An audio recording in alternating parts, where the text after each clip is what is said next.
Welcome, ladies and gentlemen, to playoff racing action here at Auto Club for the California 200 presented by Next Level Racing. It's the Stars and Stripes Cup Series Season 4 presented by Sharp Apparel.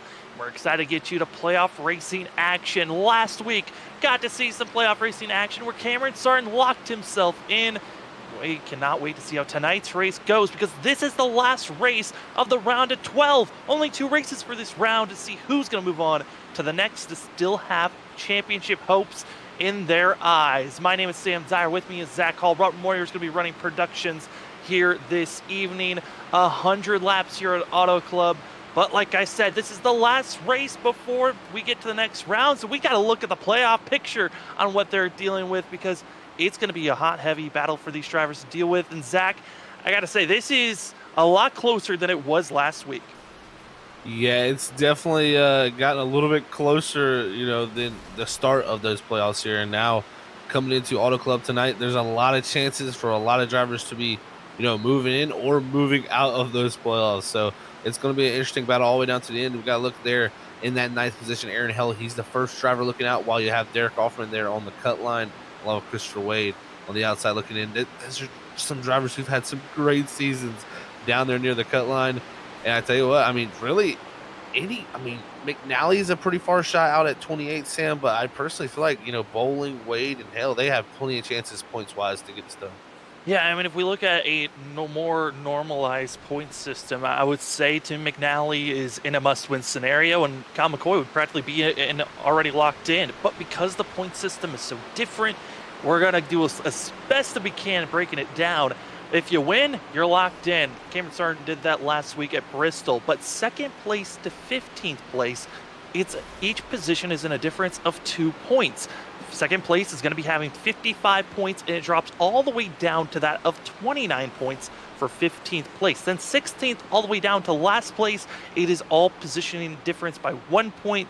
But then there's also bonus points that can be added on top of that. The math is going to be scrambling. We're going to do our best to keep everyone on track live during this is going on. But it might be even more difficult for us here, Zach, because those bonus points, they're even more crazy. Pole position, there's a bonus point on the line. 2 points there. Lead a lap, you get 1 point. Lead the most laps, you get 3.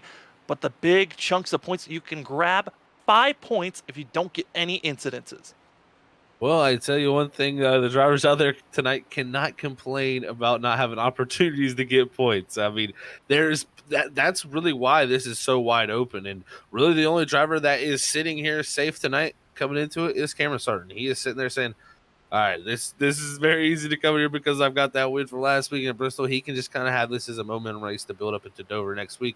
But the rest of the group, even Kyle McCoy, like you said, he's 26 points up from that cut line, but that's not too much with how you spoke with how the points work here. You could gain a lot of points in one single race, so we could see someone like Kyle McCoy, a top contender, our champion from last season, a 2-time champion here at Stars and Stripes, get knocked out. That would be what a story that would be. But there's so many contenders here with all 12. Yeah, all 12 going to be all still an opportunity. Again, 2nd place down to 27th. Currently, that's the amount of drivers that we have here. And that's just a points difference without bonus points of just 38 points, meaning Tim McNally still having hope to come in and still be, again, breaking into our top 8 just based off of points alone. But you're going to need a lot of help from the drivers around you. But Zach, they've got to conquer here at Auto Club. 2 miles that these drivers have, practically 6 wide, 7 wide can be ran here as practice is coming to a conclusion. We're getting ready for potentially what drivers could grab for points, but what are the aspects of this track the drivers are going to have to get prepared for? Well, Sam, this is the sister racetrack to the Michigan International Raceway, and it's very similar to a D-shaped 2-mile track, but the differences are down to the surface, and this place has got character, my friends. It is bumpy, it's rough, it tears the tires up, so you got to be able to save the tires and very much, be very methodical and smooth here, but also the draft comes into such a big factor here with how long these corners and how long the straightaways are and how wide it is. There's plenty of space to race, and there's also a lot of draft to go around to pull these drivers around with this package. it's going to be fun to see if who can break away if possible, but it's going to be very much a pack race here tonight at Auto Club. It's just this track here, different than Michigan. You'll probably see a little bit more separation as we go farther into the run just due to that tire degradation. It really starts to kick in, and you'll see those lap times really start to drop off, and that's where you'll see a little bit of separation. These drivers getting ready for qualifying again. The drivers are still in the playoffs, trying to make sure that they can get that pole position. And one of the drivers to watch out for that could get the pole position potentially, Chris Essery, comes in third in points, 13 points advantage for the 10 machine. And I got to say, for Chris Essery, he's going to be the odds-on favorite. Got the pole position back at Michigan. Going to be doing his best to do it once more. Going to be on that outer lane, carrying and building up that momentum. But we also got to look at the factor of weather. That's going to be something for these drivers to watch out for, because it is going to be a little bit of a cooler day, but the track temp extremely warm, 65 going to be that ambient temperature. But all the way to your right on our top graphic, 109 degrees Fahrenheit for track temp, with that of an 8-degree winds coming from the south. This driver is going to be dealing with extreme heat on this track surface, as you see the 10 on the backstretch. Yeah, you can see him going down the back straightaway, that car jumping up and down as he hits the bumps and undulations on the back straightaway. Very old surface, actually the oldest surface, I believe, still on the NASCAR Cup Series circuit. So it is a very old one indeed. I believe since it was built in 1996, this is the last time it was touched. So this track, pretty much, they've just been filling the track with the asphalt sealer there, as you can see in the different patches of the asphalt. And it really, those seams there can affect the race car. It's something you can use to help the handling there, as you can see the black little seams as they go down the back straightaway. And then now you'll even see the bumps down the back straightaway. Like I said, these things are atrocious. They just really upset the car. And when the tires get worn out, sometimes you'll even hear the rear tires spin up as you go down the back straightaway just from the bumps, taking the rear tire off the ground. Getting a little bit of air for themselves. Coming out of turn number 4. This is the final lap for the 10.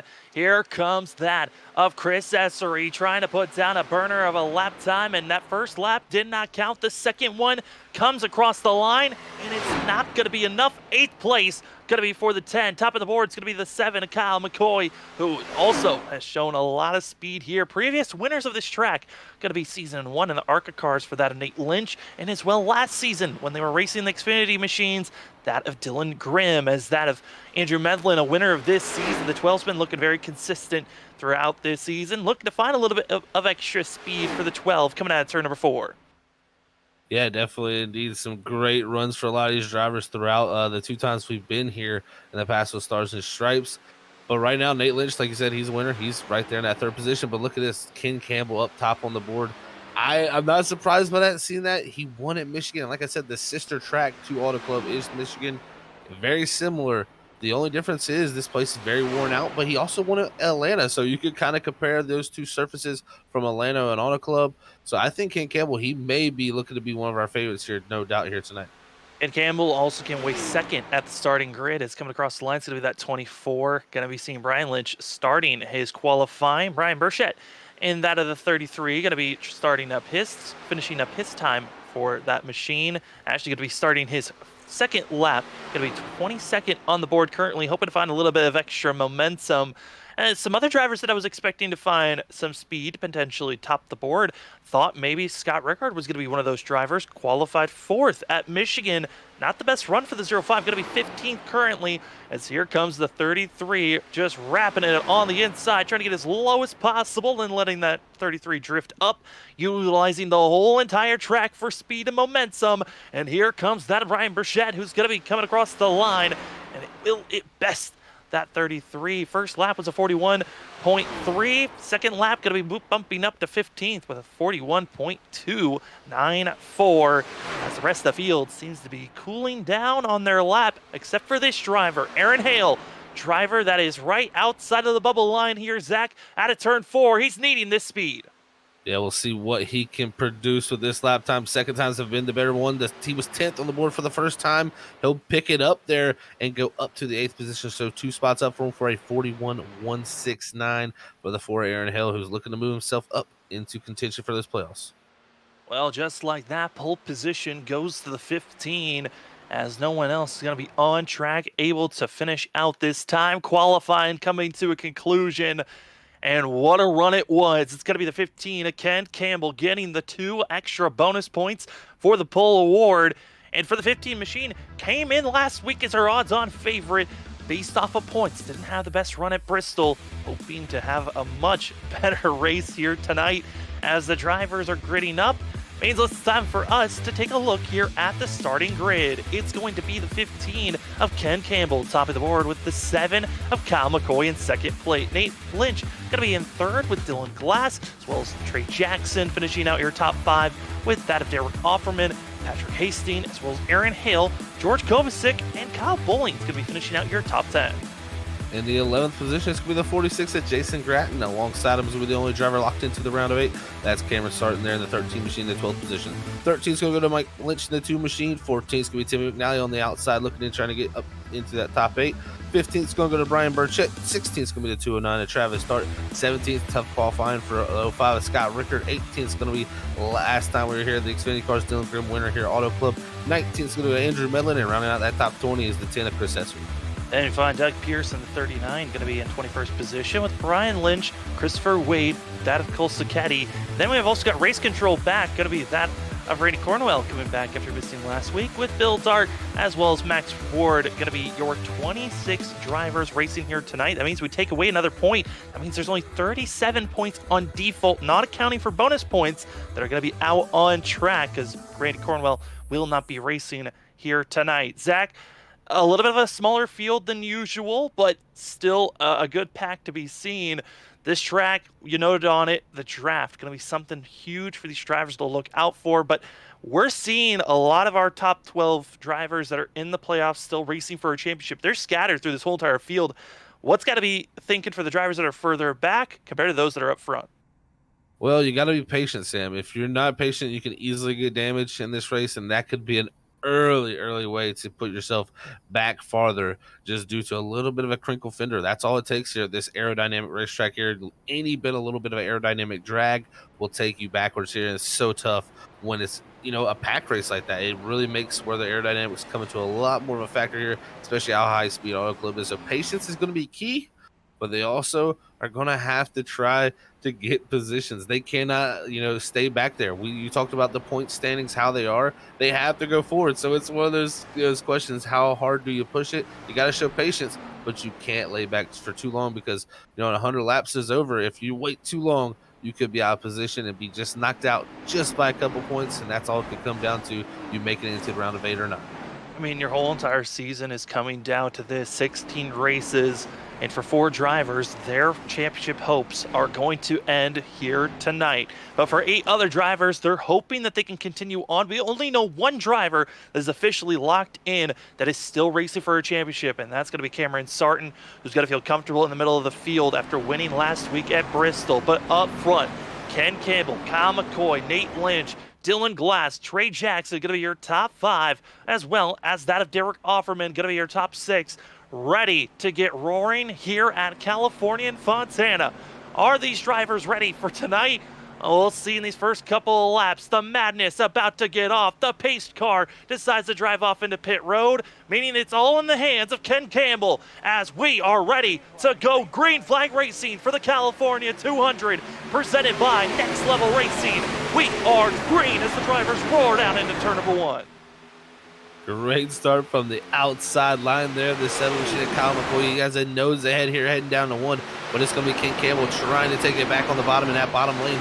Rolling very well. Looks like he will clear. Here's the exit off of 2, but it may be 3 wide for second. 3 wide for second place on the inside. Going to be Nate Lynch, and stuck in the middle going to be Kyle McCoy. And then you've got Derek Offer. That Dylan Glass is going to be further back, trying to find that run on the outside and just showing the power of the outside for the 42. Didn't have the run the last couple of weeks. Was hoping to make the playoffs and just missed out. And now at turn number 4, going to be side by side for the lead. Dylan Glass trying to lead lap number 1 and not giving that bonus point to the 7. Immediately to the front for the 42, but we got 2 cars into the grass back here on shore. It looks like the 46 of Jason Gratton and the 4 Aaron Hill, who had a terrible start. He had dropped back from the 8th position to 13th and now involved in an incident on the front straightaway, and there's going to be no caution. No caution. They're out. They're not going to be on the track at all. And Aaron Hale, this has got to be unfortunate for himself, but it looked like some misfortune by the 4. He came down into the 46 and that is going to be the issue for that of Aaron Hill, who's now could be seen as championship hopes snuffed out, and it is frustrating for the 4, who did not want to see that type of an incident happen for himself. But up front, battling for the lead, still going to be Dylan Glass and Zach. I mean, for Hale, notoriously known for starting in the back, then climbing his way forward. But tonight, it was not his night to get that done. No, it was not indeed. And this place, most leagues you could have that mistake and get back into it with the stage caution, but not here. Stars and Stripes, you've got to hope for something to bring a yellow out to probably get Aaron Hill back into contention in this race. If this thing was to go green to the end, he would be completely knocked out from really lap 1 on the start. Lap 1 already front-end damage for one of our playoff contenders, but up front, Dylan Glass taking control currently for the 42. Then we got Ken Campbell, Kyle McCoy, as well as Nate Lynch so far doing well. Biggest mover going to be all the way back in 9th place, where we find that of Scott Rickard, who, again, didn't have the best qualifying run, started all the way back in 17th, up 8 positions, our biggest mover so far. He's been making great moves, and he's been really exploring the higher lines here to make some of these moves. So great job by Scott Rickard here to make up great positions here early in the going, because I was kind of worried about him entering here tonight. Only 13 points above Aaron Hill when he came in here tonight on that cut line was that 05. And, we see points could be very easily, missed here tonight for you if you have some type of mistake. Scott Rickard, one of those favorites, he definitely doesn't want to have anything go wrong here tonight to spoil his championship hopes. Absolutely doesn't want to have any issues, as we're seeing that is 05 to 88 battling, as well as the 12 and the 31. All playoff drivers doing some great runs here, trying to stay inside of the top 10. There's some other drivers, though, that are struggling further back that I'm kind of surprised by. Christopher Wade, I thought the 53 would be a lot more of a driver to watch out for here tonight. All the way mired back in 21st position. He came into this race 10th in points, outside of the top 8, and now trapped with lap traffic that are all side drafting one another, and they're losing the lead pack. Yeah, they definitely are. And yeah, this is definitely got me scratching my head a little bit too, Sam. Wade has showed so much strength this season, especially at tracks very similar to Auto Club in this mile and a half pack, or in this Gen 6 package here. It's been really his bread and butter, I'd say, this season. But right now, when you get stuck back here track position wise, it's tough to get away, and you can see he's stuck on the bottom while these guys are up high. They're going to go around him, and you can see the 2 up there on Mike Lynch.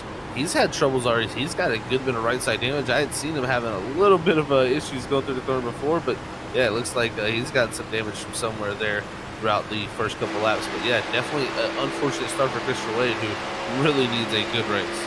Now we're starting to see a little bit more shuffling going on up front as we go back up to our top 5 that are racing right now. Starting to see a little bit more shimmering going on. Cameron Sarton up 6 positions. Scott Rickard's also on the move, and this has been interesting to see drivers that have been able to make these passes work. It seems like a lot of drivers trying to do these slide job dive bomb moves, but that outside line seems to be where the strength is currently, and it's the drivers that try to make passes that are losing ground. Kind of similar to what we saw a couple of months back watching this on Saturday nights when we were covering the NAISCC Cup Series. Zach, a race that you found yourself in victory lane.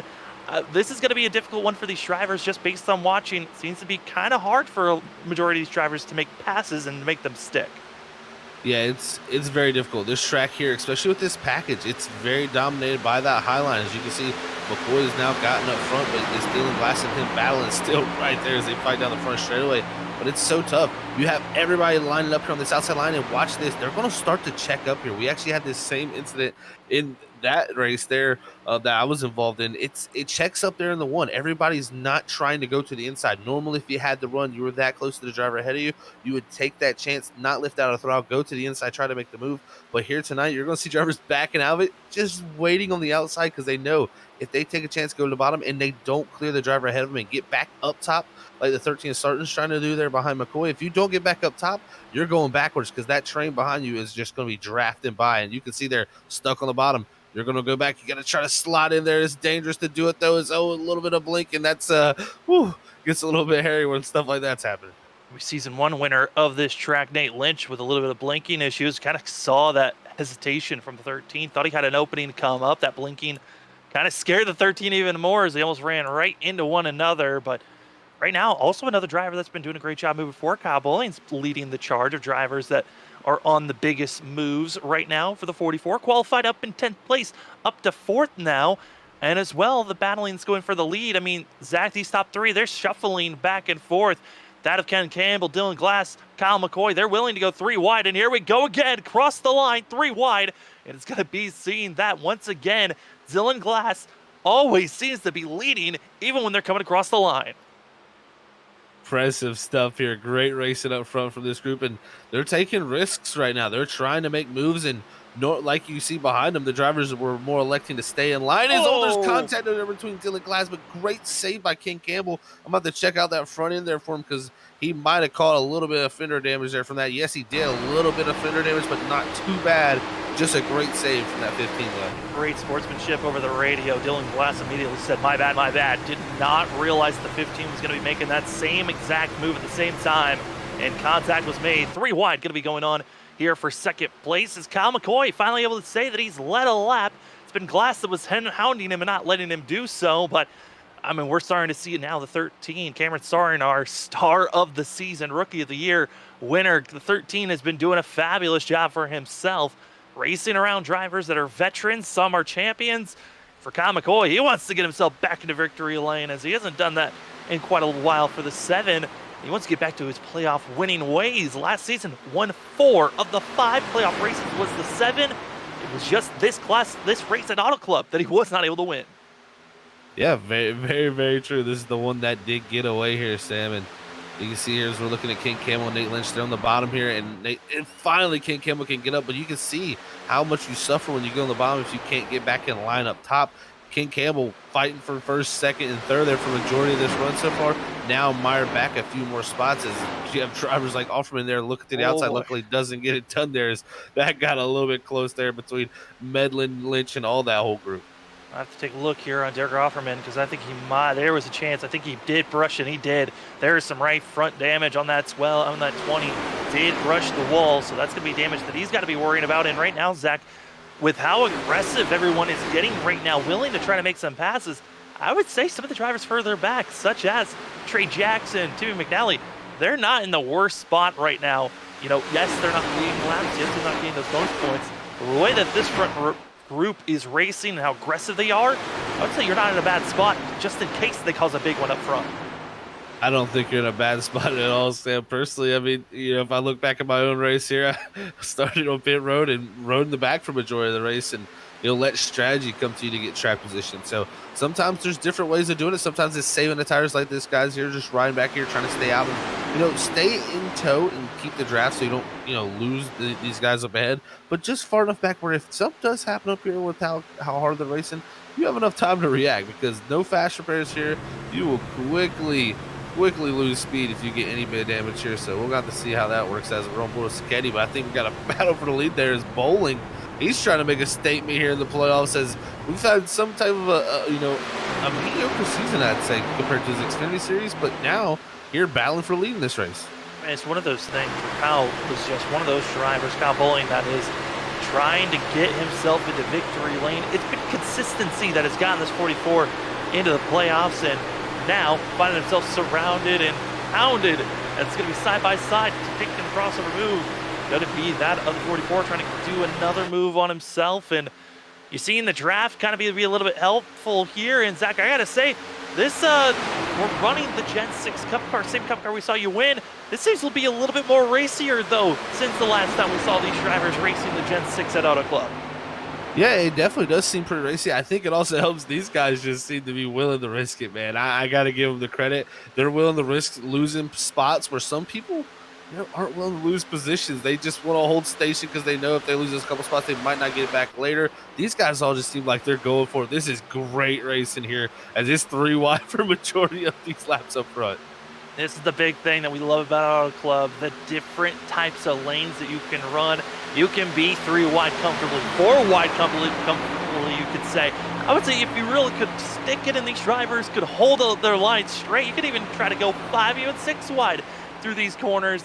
But that's if you can really hold your line and not drift up, which is going to be the key to watch out for. We're 16 laps in to this California 200 presented by Next Level Racing. This race has been a good one to watch right now, but Zach, we're 16 laps in. We're seeing the laps ticking away already. Again, of note, Jason Gratton, Aaron Hale, got themselves caught up in a mess back on lap number 3. They're hoping for a caution to come out, but for these drivers up front, they're just making it more racy as it's Rickard up front, but will he lead this lap? That's the big question as these drivers continue to race side by side all the way through the line. And look, now here comes Sarton on the inside as Rickard leads that lap. Sarton now after winning last week at Bristol, he says, you know, he can risk it. He has nothing to lose here tonight. He can just go out and have a great race here to set him up for his next round, but he takes the lead off of turn 2. Is 3 wide. They're back for the 3rd position as King Campbell's will take that position on the outside. Offerman's going to try to follow through as it looks like Kyle McCoy and Nate Lynch on the bottom are going to drop backwards. And something that you noted on also during qualifying, tire wear. It is brutal on these tires. We saw our top 12 pull away, have over a 2.5 lead over those drivers that were 13th on back. Well, our front pack, it is grown. It is now up to 17 drivers. Just a small little cluster is grouped up, but it's going to be led by that of Cole Sacchetti in 13th. We'll see what moves these drivers want to make, as down low, it's going to be seeing that of Nate Lynch leading that bottom lane as Cameron Sarton continues to lead this race. This is just fantastic to watch as these guys could not get away from each other. Sarton's trying to do his best job to pull away, but back in the pack, Sacchetti there making big blocks, I think, with him and Brian Burchett. Burchett, I think, maybe made the block on him back there for positions. They're going to be 3 wide here. As you said, they've caught up to the back of this field as there's our winner from Auto Club last season, Dylan Grimm, up top. Dylan Grimm was so patient last season. He had a lot of speed, but overall it was all a waiting game for the 23 when he found himself up front winning at Auto Club, which I think in a lot of people's eyes was a shocker to see. Most of the wins when Grimm found himself in victory lane were shocking, but overall I'm just excited to see the fact that these drivers, they're getting antsy, they're getting aggressive, they're willing to put on a show. And right now Cameron Sarton up front leading for now. But you can tell the drivers are starting to realize, okay, if you want to stay stable, stay on the outside, check up when you have to, and you hope that you can block and defend those drivers that are trying to dive bomb and do slide job moves underneath. As Nate Lynch continues to stay down low, and here comes that Scott Rickard with a little bit of a late block trying to defend. 3 wide for 3rd place.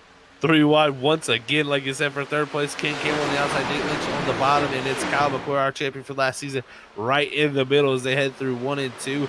Everybody trying to find any little bit of space and grip they can make. And, you know, we talk about trying to defend that outside lane, trying to stay up top, check up there, stay in position. When those checkups start happening, that's when you start seeing the inside lane actually prevail. And that's what's the beauty of this. When you have guys that'll rest up top there, that's when you'll have a few guys maybe take the chances at the right time. As you see Chris Essery coming up through the middle there in the 10. Essery willing to get a little bit more aggressive on the entry of the corner, but really had to back out, almost ran over a few drivers, which I think that's the big thing here, Zach. We're starting to see some drivers even up front battling. Cameron Sarton able to defend for that of Ken Campbell, but drivers are recognizing those that have to back off, let off the gas a little bit more. Some are willing to get very aggressive on entry. You got to make that, the chess matchup. Do you want to have the better entry or exit of the corner? And it seems like you'd want the better exit for that straightaway speed, but some drivers, they're trying to take everything they can on the entry of these corners. Oh, they're definitely, you could say, shortcutting the corner. They're trying to keep the distance as short as possible to take advantage of that low lane. But the one thing I will say that low lane is very bumpy also. So it is not only the shorter way around, a little bit tighter radius, so your car doesn't want to turn as much, but there's a lot of bumps down there. That outside, actually a very smooth lane. So not surprised to see it working so well, especially with all this drafting going on up top. But looks like everybody trying to formulate something back up. As it looks like what will happen is they start to line up a little bit, they start to check up, and then that's when the inside lane really starts to attack. You'll see a few guys charge up forward, and then a few guys drop back. As right now watching that of Andrew Medlin and also getting a sense of Medlin racing, and you can tell by his steering wheel, Andrew Medlin, we've watched throughout this whole entire season how focused he is. He's still there, but the wheel action, it is bouncy, it is like been noting on, and you can tell by his steering wheel constantly chittering down the straightaways, just showing the bouncing that these drivers have to hold on to and hope that this steering wheel is still pointing in the right direction. Yeah, you think, a normal person outside thinking, man, why don't you just hold the wheel straight? But no, those are the bumps affecting the race car. That is literally the terrain of the track affecting his wheel. I mean, it's very, very, very violent as you head down, especially down this back straight. This is where it gets really bad right here. As you can see, the car's just hopping, going left and right. And as they head into the corner, you'll see the checkup. The one thing I have seen from, Medlin, we usually see that super focused face, which I'm seeing now. He's had a lot of smiles, too, so I think these guys are out here having a good bit of time here, Sam. As you can see, this racing has been nonstop. Now let's put them 3 wide one more time, shall we? And also, we're starting to see drivers getting very close to one another on the straightaways, and even for the lead right now, it's Kyle McCoy trying to go for the lead position on the inside. But Zach, side draft, that's going to be, we talked about drafting, how it's the factor of drivers being in line with one another and having the wind being cut by the driver ahead and those that are behind not getting as much drag and able to really utilize that momentum. But side drafting is a big factor that we've seen here a couple of times with drivers getting right close to one another. Yeah, that side draft is a huge factor now here on iRacing.com. We didn't have that before. It was mostly the only aerodynamic effect we had was from the front and the rear ends of the car. We got the draft from the car ahead, or we gave draft to a car behind. Now there is aerodynamics going on the side of these race cars. Very much the arrow flying off the side. You can use your car to stall out that car beside you, pack the air on their spool. And what we mean by that, you'll see a lot of these guys pull right up next to the quarter panel of the car and right up on that left rear tire. When they do that there, the air that's coming off the nose of that car is actually going to run from the right front of its tire up that side of the other car onto that rear spoiler of that car on the outside and actually pull them back. It's going to literally slow the car down. You hear it there as you see them 3 wide again. I mean, I don't know how many times we went 3 wide, Sam. It's almost uncountable at this point as these guys keep going at it. But, man, this racing, it's just been fantastic. I mean, this is what the Stars and Stripes Cup Series always gives, is drivers, kind of like you noted on, willing to do anything and everything to get up front. Sometimes maybe in our mind it's not the best strategy, but it sure as heck is entertaining to watch as they're still side by side, 3 wide. Some even thinking about potentially going 4 wide there for a second further back in the field. But right now, we are now a quarter of the way through this California 200 presented by Next Level Racing. And Zach, they're 4 wide back here, and it's going to be Dylan Glass all the way at the end. But pit stops is going to be a factor for these drivers to think about in just about 5 to 8 laps.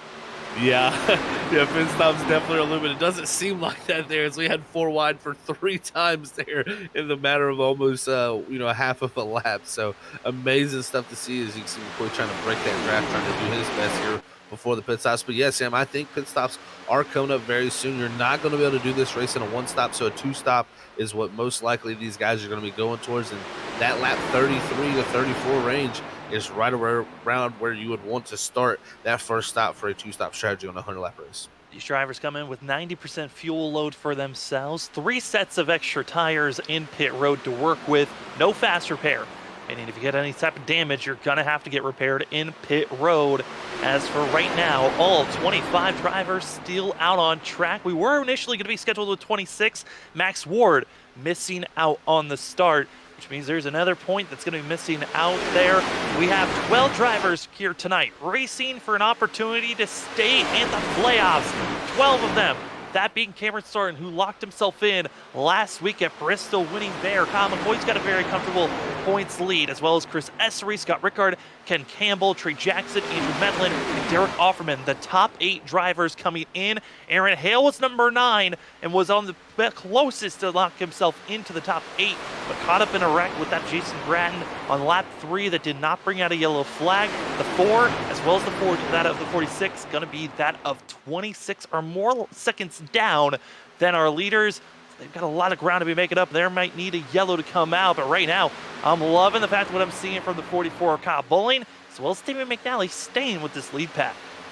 Yeah, staying right with that lead pack, and everybody's still trying to find a few spots, but it seems like they're calming down a little bit more as that tower continually starts to kick in and we near those pit stops here as we ride on board. Everybody heading down the back straight right now. Still Kyle McCoy out front. It's going to be actually side by side for the second spot as Nate Lynch is going to be looking to the inside there up ahead of this group here for that second position on the 13 Cameron Sarton. But you can see everybody spreading out here trying to find the grooves, and got to give you credit there. Patrick Hasty, the 9, having one of his best runs of the season down below there all by himself in the 9. Patrick Hasty just showing, man, anyone really, when the draft is this strong and you've got the confidence to stay up with this car, stay with the lead drivers, it can give you one of your best career runs. And Patrick Hasty certainly is doing that in the top 5, running well for himself. But Zach, I think the big thing for these drivers, yes, we've got a total of 14. We had 17 at one moment with this lead pack under Green Flag Racing. But this group of drivers, I think we all know, with Green Flag pit stops when they come in, this group of 14 to 17 drivers, this is not going to be the same group that comes out of pit road sticking with one another. Oh, no, this will definitely not be probably 14 cars together once we have a pit cycle. That's going to really see who gets it done. That cycle there, one of the toughest things to do in a stock car is get down the pit road and hit pit road speed, then get into your box and hope that your pit crew does a good enough job to get you back out there quick enough. So it's going to be fun to see what they do when they come down here because, like you said, we got 14 cars kind of really still stacked up on top of each other, at least within 2 seconds. Back to Dylan Glass there in that 14th position. And, you know, Daytona and Talladega, they got a little bit easier of pit roads, in my opinion, where you have a little bit straighter of entry. Here, you're going to have to be slowing down in the corner in these bigger packs. That could get a little bit sketchy for a few drivers. So we're going to have to watch out here when we come down the pit road. It could get very dicey. First driver into pit road, couple of laps too early in my thoughts, and I think it's because of damage. Unscheduled pit stop for the 39 of Doug Pierce, who is in pit road getting some heavy right side damage done for the 39. But up front, it's Kyle McCoy, Cameron Starr, Nate Lynch up front running well. Nate Lynch has found himself in a victory lane here at this track before. Going to be trying to do it again. But when he got that win, that was back in the ARCA cars for season 1. That was quite a long time ago. A couple of builds, a little bit of aerodynamic builds ago. So this 25 running a very different car, also a different aerodynamic system. But showing, hey, some people just get Auto Club. They understand this track. It doesn't matter how much change there is. You just understand how to be up front and competitive. This is actually a track, you know, coming in here tonight, I was trying to think, you know, how do you drive this car differently than you would, you know, the other cars here compared to their past experience here from here with the ARC and Xfinity series. And, you know, I personally, you know, look at it myself.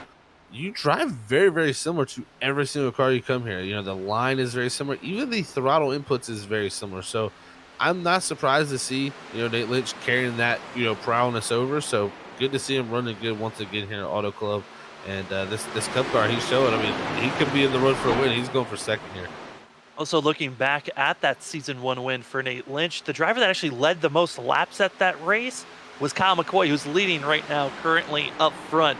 The 7 Machine, our 2-time champion of this series in the Stars and Stripes. He won season 1 and season 3 was Kyle McCoy. He's trying to win that potentially of his 3rd championship out of 4 seasons. The other driver that won a championship was Scott Rickard, but right now drivers are getting out of control. The 9 able to hold on, but losing some ground, almost wiping out some of our front runners. Patrick Hasty saw that he does not have the same grip that he had about 5-8 laps ago.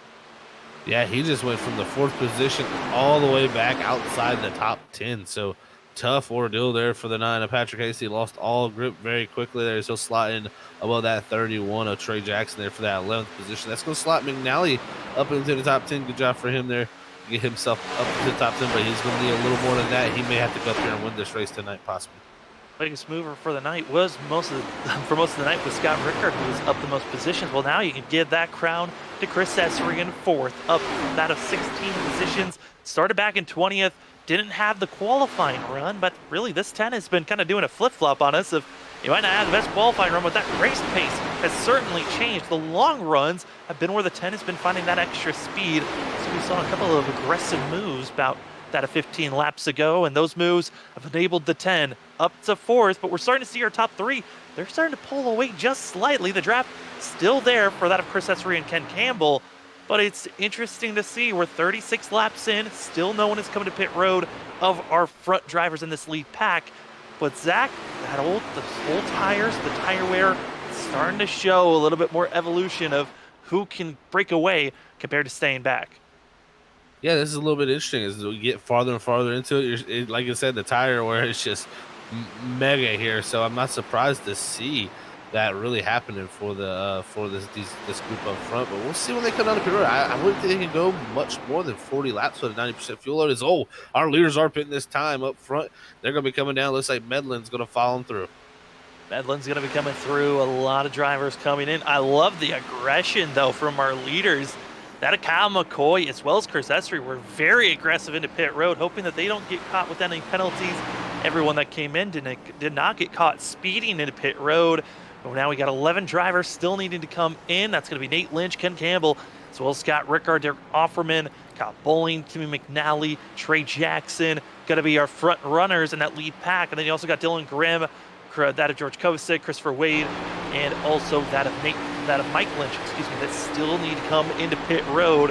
As Nate Lynch, here he comes into pit road. Along with him, we're going to have Derek Offerman, looks like Timmy McNally and Trey Jackson all coming down to pit road here, hitting it this time. And we'll see. I thought that was the right call to make, but you're going to see King Campbell, Scott Rickard, Kyle Bowling. They're going to do a little bit of opposite. They're going to try to do this. But the thing is, if they do this together, as long as they're 3 cars together, they should be able to work well enough to maybe catch up. That's the key. You cannot catch up by yourself, even with fresher tires. That's the ordeal of, you know, staying out longer. You got to really hope to have somebody to work with. It's very similar to Talladega and Daytona. Also, now they're going to be trapped with that of seeing drivers that just came into pit road, fresher tires, a lot faster, and they're going to be having to try to get into pit road because we could be seeing some of these drivers not be able to come in. Here comes Ken Campbell, as it looked like Scott Rickard and Kyle Bowling, they did not even have a chance to come down as Medlin and Essery were underneath them. And you allude to it, they could not do that. If they would have pulled low right there, Essery and Medlin were coming with such a head of steam that they would not have been able to get checked up. So good heads up play by the 05 in the 44 to stay out another lap, but this is where they got to get down here. They got cars coming out of pit road. They got to make sure that they let it known. If they're coming to pit road, they got to let these guys know because they need to get down to the bottom of that racetrack because up high like that, cutting across the racetrack with new tires will not equal a good thing. Campbell's going to be coming in by himself. Top 6 still need to come in. Scott Rickard, Kyle Bowling, as well as Dylan Grimm, as well as George Kovacic, Wade, and Mike Lynch. Going to be the drivers that still need to come into pit road, and they're going to stretch out another lap here, Zach. Lap 40 is as far as they've been able to go, but again, these are the drivers that were majorly staying behind our leaders, so they were saving fuel, and now we'll see how well they can do moving forward.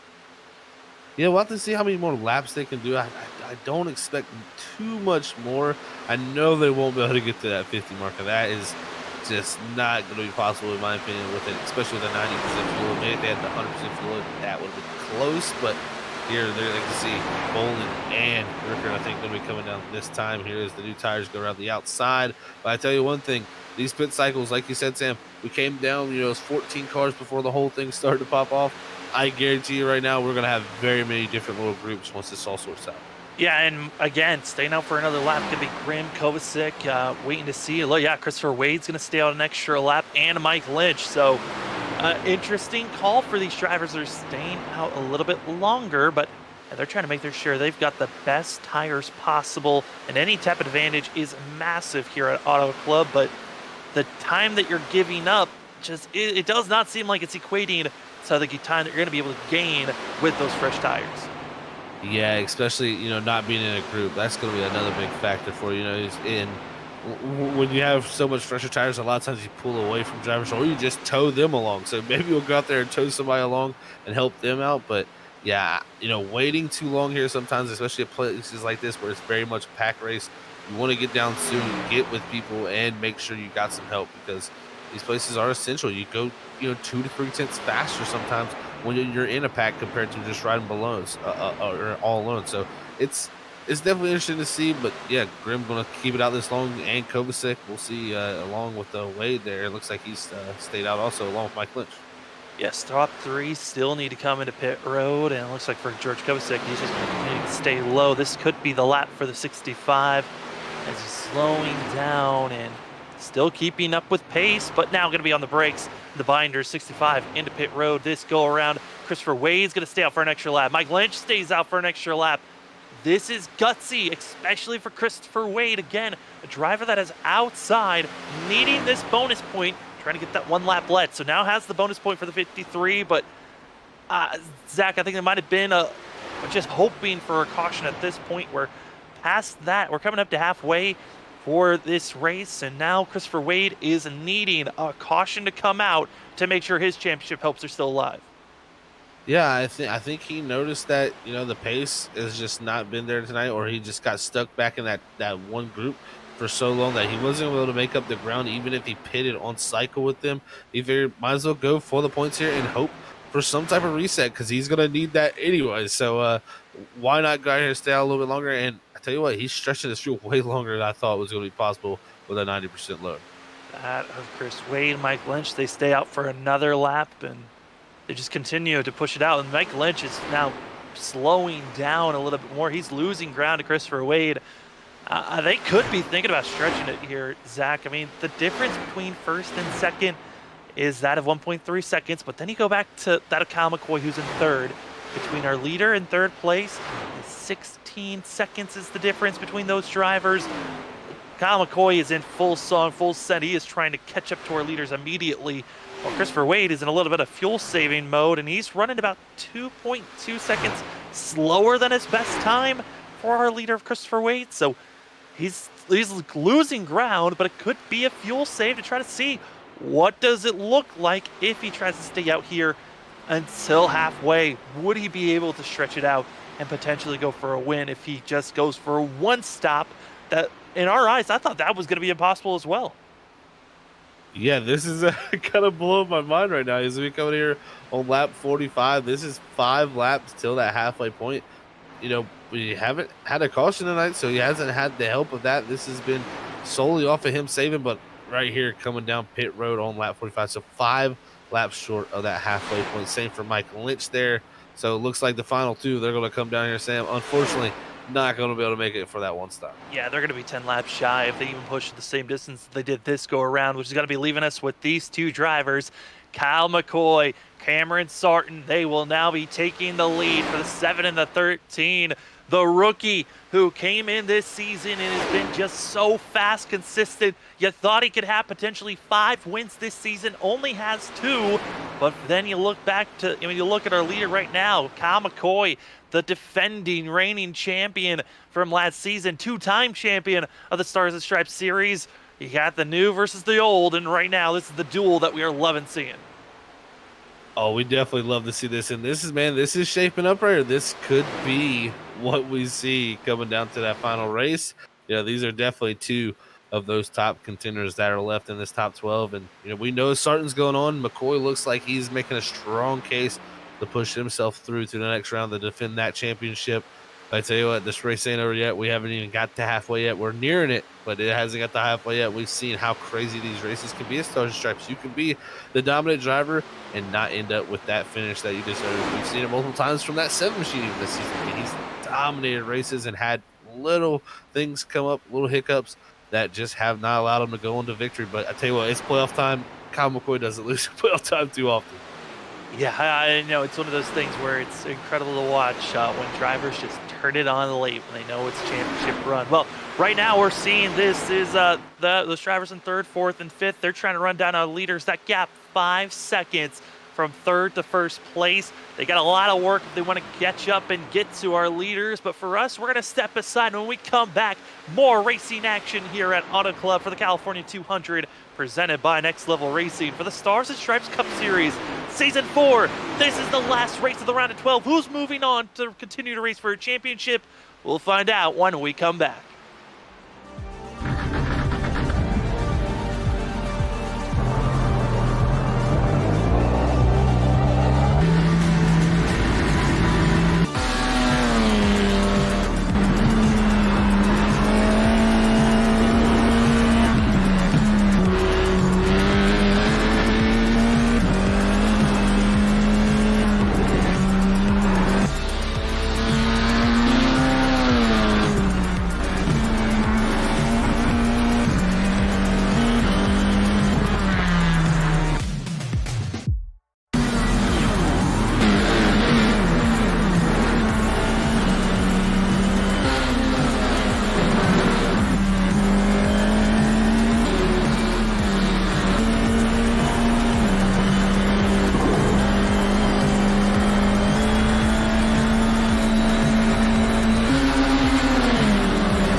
Welcome back, ladies and gentlemen, from our commercial break. We are back to racing action. This is third on the back. They have finally seen that of third and fifth be caught up by a second group. Our leaders still have that of over a 5-second lead over this group of drivers. It's going to be side by side watching for third place, where that of Cameron Sarton's going to take that position. You also got Essery and Medlin that you're watching on screen with Tim McNally racing along. And we are proud to be watching all this action on Freaky Fast Broadcasting, that of Thursday night racing action here. My name is Sam Dyer. With me is Zach Hall, Robert Moyer running productions here tonight as you are watching the Stars and Stripes Cup Series Season 4 presented by Sharp Apparel, as this is playoff racing action, last race of the round of 12 to see who's moving on in the playoffs. And right now, it has been incredible side-by-side racing going on. Green flag pit stops just concluded for their first round. We're expecting at least one more pit stop here tonight, but right now we are seeing this group, and Zach, their goal, I would imagine, catch up to the leaders, but they're not doing that very quickly. No, they're definitely not. It's just a differing amount of tires here. You're seeing kind of this group right now because they're kind of cycling through with a few guys on new tires. But guys, with only a couple laps difference, we'll be able to latch onto a few guys that have fresher tires. And right now, Scott Rickard is pulling them forward, and he is making time with the leader. So right now, he's got it down to almost right at the bare minimum of 5 seconds. But that's still a gigantic gap here at Auto Club for Sarton and McCoy. But this battle back here, I don't expect it to end very soon, as these guys should be together for most of the run. As our front two going to be having basically still a 5-second gap lead over third place. But again, this is playoff racing action. We've got ourselves that of 12 drivers that came into tonight, all hoping they could be inside of the top 8 of points. And most of the drivers that are in our top 8 have been running fantastic. Cameron Sarton, Kyle McCoy, they're leading right now in points and as well on track. Cameron Sarton won last week, so he's already automatically locked in. The way we've been seeing Kyle McCoy running, he practically could be locked in by points. Chris Essery's been running well. Also, Scott Rickard had to climb his way through the field, has done a fantastic job. Ken Campbell is caught up in a couple of incidences, but at least has kept with this lead group. And then we also talk about Trey Jackson, Andrew Medlin, and Derek Offerman finishing out those drivers that are in the top 8. I would say Trey Jackson is the driver and Derek Offerman I'm the most concerned about. Derek Offerman's got some right side damage that he's trying to work around and just stay competitive with. This Trey Jackson that's back in 13th place, I'm concerned that's only because Timmy McNally as well as Kyle Bowling, drivers that are outside the top 8, they're running fantastic right now.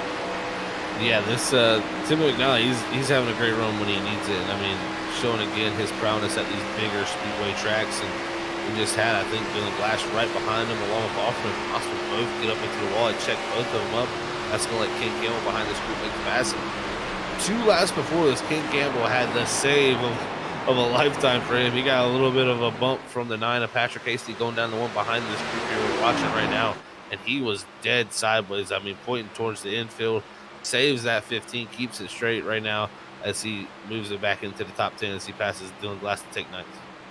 And Campbell certainly right now in a spot where he came into last week as one of our points and our favorites to watch out for. But we got to move up to the battle that's going on for 3rd and 4th because these drivers are jostling right now. Scott Rickard as well as Nate Lynch, they almost saw themselves getting pushed up by the 10 of that of Essery. Also Kyle Bowling drifting away, but Zach, these are the drivers that are trying their best to run as fast as possible. The 44 and the 88, I mean, for Tim McNally, practically in a must-win scenario. And he also has, if he does not win, he's got to make sure that he's at least that of 5 to 10 positions up on that of Kyle Bowling, on top of being ahead of everyone else, to make sure that he can point his way in for this 88 team. But a win would be the most optimal way to get into the next round.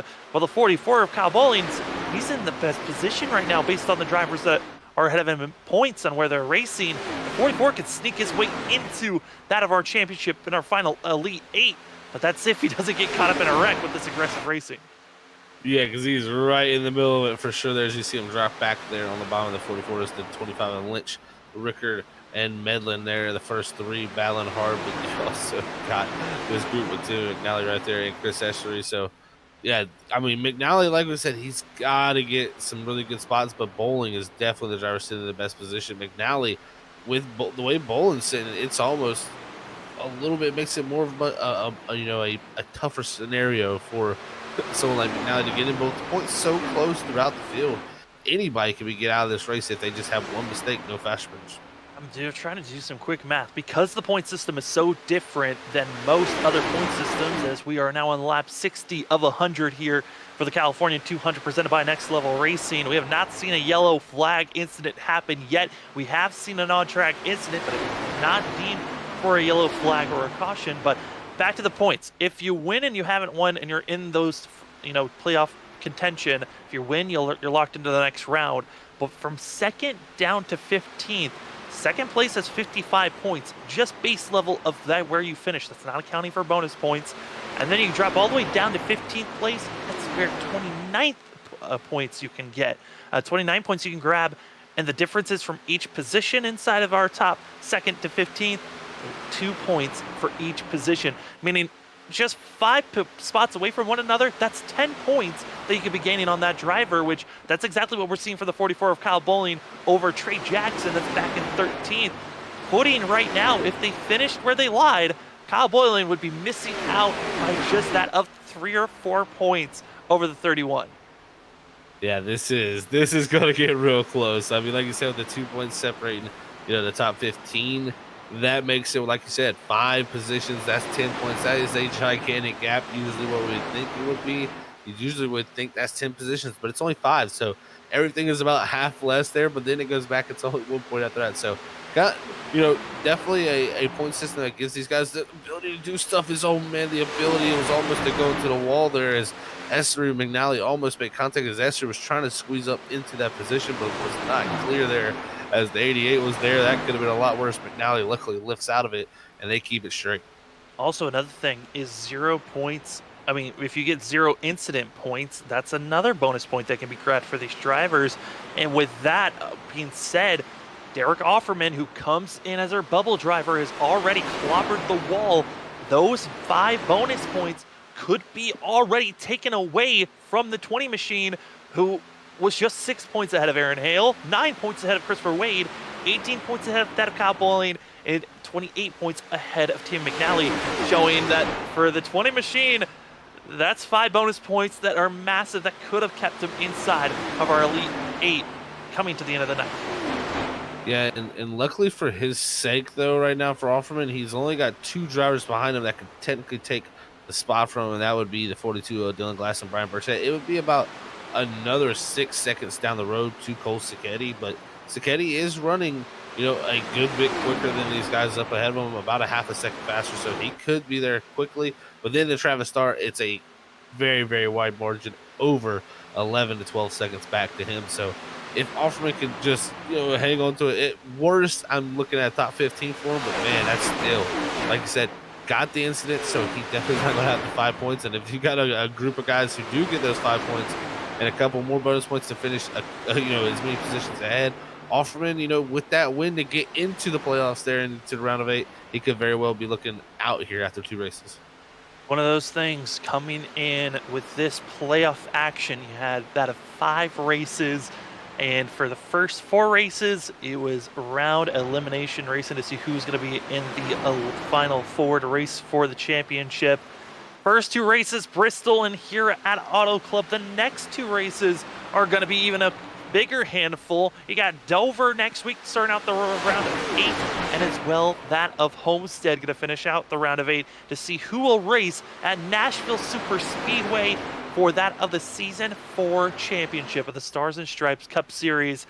All these drivers are wanting it right now. Our front 2, Kyle McCoy and Cameron Starton, would be our real heavy favorites coming into the end of this season, into the playoffs, and they certainly have proven why they're the heavy favorites to watch out for. It's who's going to take those final 2 slots. It's really on everyone's mind, but at the same time, I can't even say that Kyle McCoy and Cameron Starton can get an easy pass into that championship final 4. Yeah, I mean, personally, it's very, very, it's going to be very, very tough. These 2 here are looking poised to do that, to get to the final 4, but there's really no easy road there. I mean, next round, it could go all upside down for these drivers. It's just, you got to be there each and every week. And like you said, Sam, I love to see it when drivers turn it on. We got guys like Kyle McCoy. We got guys, I mean, starting to show, at least now in his first 2 playoff races, that you know, when playoff time comes around, they're better. They're more prepared. They're wet. They know what they need to get ready for. And I tell you what, these two up front, I've been watching them.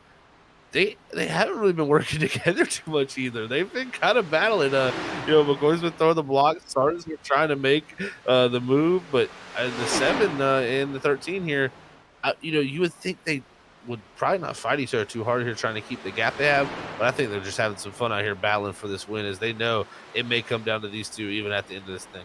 Well, technically, the window right now has opened up for drivers to make it to the end of this race, and some drivers already taking that different approach, coming into pit road now already out back on track. Cole Sacchetti, Bill Dart, going to be those front two drivers. Excuse me, that's going to be Patrick Hasty and Cole Sacchetti that made that decision to come to pit road.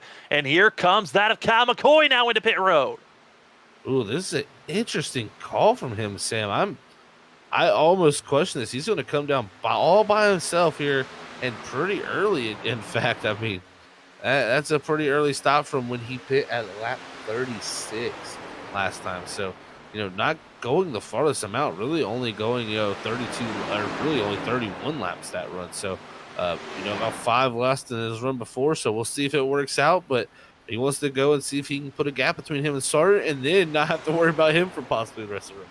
That's the thing. You're hoping to get all these little tiny gaps. Got to make sure, though, that you do not get caught making any type of mistakes. And one of the drivers did, that of Cole Sacchetti, making a mistake either speeding out of pit road, or making a mistake of trying to get on track and not emerging too soon. He's got a black flag for that of the 29. But here comes a full group of drivers, fourth on back, all coming into pit road. And I'm loving this action. Drivers, this is the type of pit stop I think we were expecting here, Zach, of a larger group coming in early compared to just a lonesome like Kyle McCoy. No, very, very true. Yeah, this is exactly what we expected for sure. And, man, a lot of drivers coming down that time trying to get their service done. And I think it's the right time to do it. If you see the leader do it, you might as well come down the next time if you're trying to gain the time and not let him build it up. Sargent did the same thing from second. He actually almost slipped through his box in the 13 machine. Luckily, did get it stopped. We'll see exactly how much a difference it is between him and McCoy, because, you know, pit entry and pit road exit are a huge factor when it comes to racing. But it looks like McCoy has Sargent is coming out of pit road now. I can't confirm. McCoy has gone by, and he is well over a second ahead.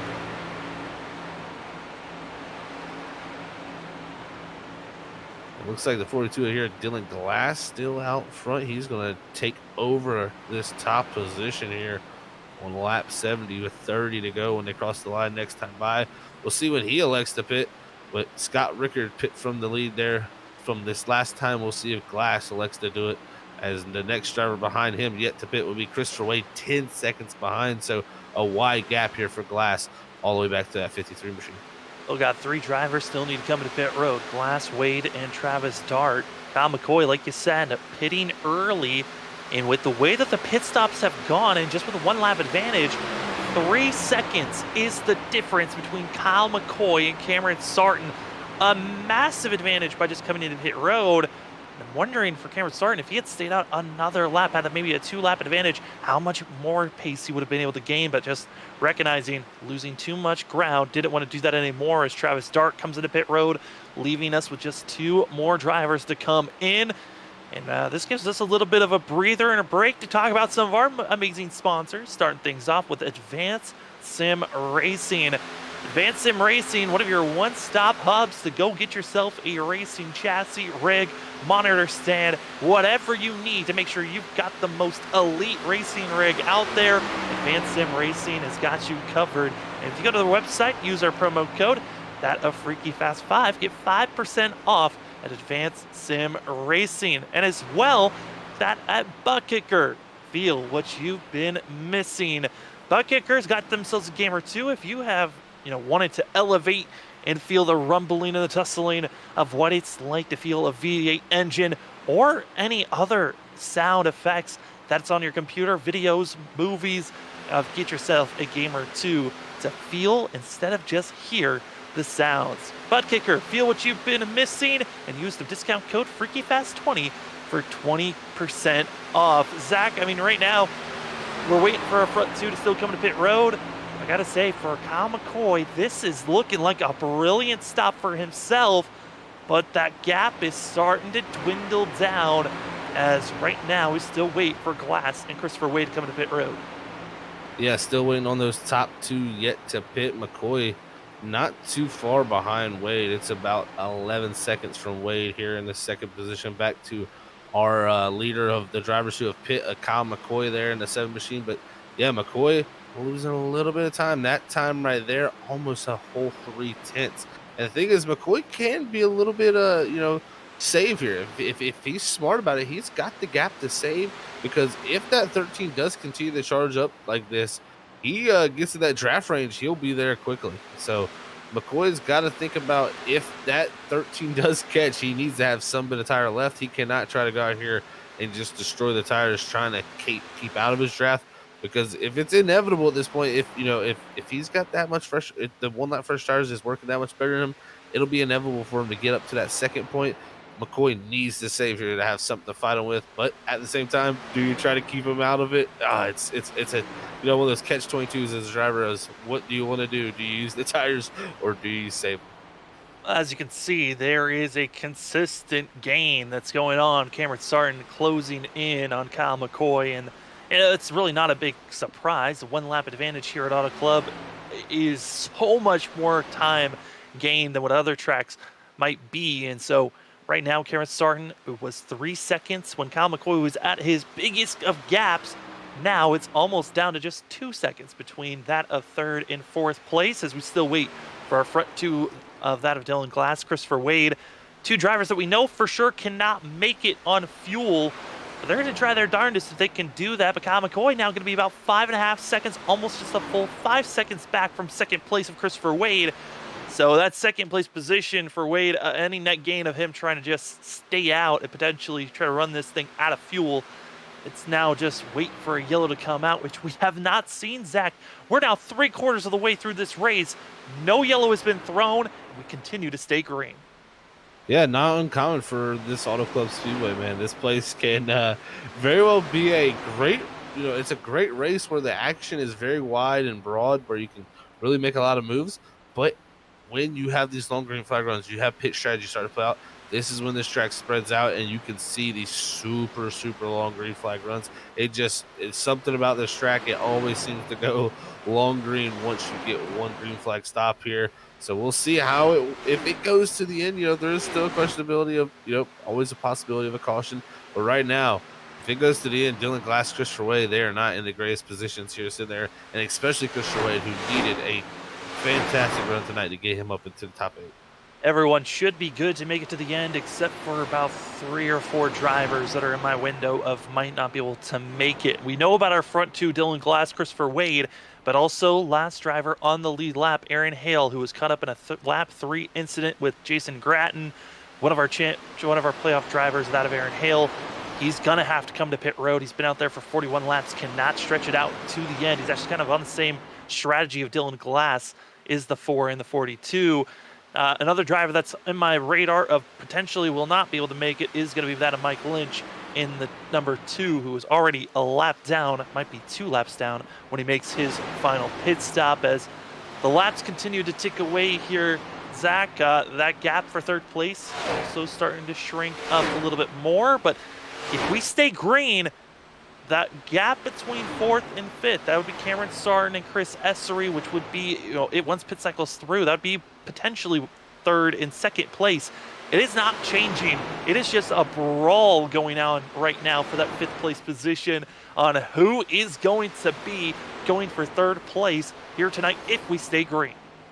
Yeah, like you said, I mean, that was a good way to describe it there, Sam, a brawl, because, yeah, these guys have not been able to get away. It's a little bit smaller pack than what we had seen before, though. So each pit stop, it seems like this group here kind of drops a few more members off. But Chris Eshley there, the leader of it. You also got Timmy McNally, who, having such a great run here, trying to make his way back to 28 points out. So just really performing well here tonight for McNally as he tries to get to the inside of Escher here to get to the top 5. You also got Rickard there along with Medlin and Bowling. So Bowling also coming along well with that 8th place right there. He stayed out. These guys all right here in this group, similar tires, but they are battling like they got fresh ones. I mean, here's the big thing. You've got the 88 and the 44. They have to make sure they gain every position possible. And as well, for that of Andrew Medlin, he came in 7th, tied with that of Derek Offerman at that bubble spot for the 12. He has to finish up front on top of making sure that he does not get caught up in a wreck. So that's why we're seeing all these drivers running as hard as they can, because they all know 1-2 positions, they could be one of the drivers that is not able to race for a championship going into next week at Dover. And all the points, again, we will not have the full results until after this race is over. It might be even after interviewing our top 3 is over. We're not going to have the complete numbers immediately for all of you at the audience to know who's moving on to the round of 8. We have our rust estimates, but those bonus points are the big thing on who is going to be moving on. In our eyes, 20 laps to go. Dylan Glass still out on track. Christopher Wade now has been pushed back to 4th place. He'll be caught by this group of 5 that we're watching, technically group of 6, as that of Patrick Hasty is just lingering just a little bit further back than these 5 drivers that are on top of one another. But 2-3 wide action, and you're always hoping you don't run out of grip in the center of the corner. No, you don't, especially when you're 3 wide like that, especially the car in the middle if you're Andrew Medlin. He's got Bolin there down low, McNally up top, but it looks like it's going to just be a single file brigade as it goes down into 3 there, as McNally's going to take that spot and hold on to it. But yeah, like I said, Medlin, Bowling, McNally, all these drivers need everything, and that's the one thing I got to say is most impressive about this race from everybody out here. We've went 82 laps now with no cautions out here on this racetrack, and everybody has everything on the line tonight. You know, there was really only one driver who was safe, and that was Cameron Sarton. And I got to say, it is just really, really impressive when drivers lay it all on the line and they don't have contact or have, major incidents that take out people. Just trying to do some quick math of trying to figure out, okay, where the drivers are right now, if they're able to make any more passes, what positions and numbers are they going to be gaining. Right now, Trey Jackson, Derek Offerman, 13th and 14th position. Just based off of the raw math, Timmy McNally would have to be at least in that of 2nd position, where the drivers lie, to bump himself into a chance to run, as Dylan Glass finally goes into pit road.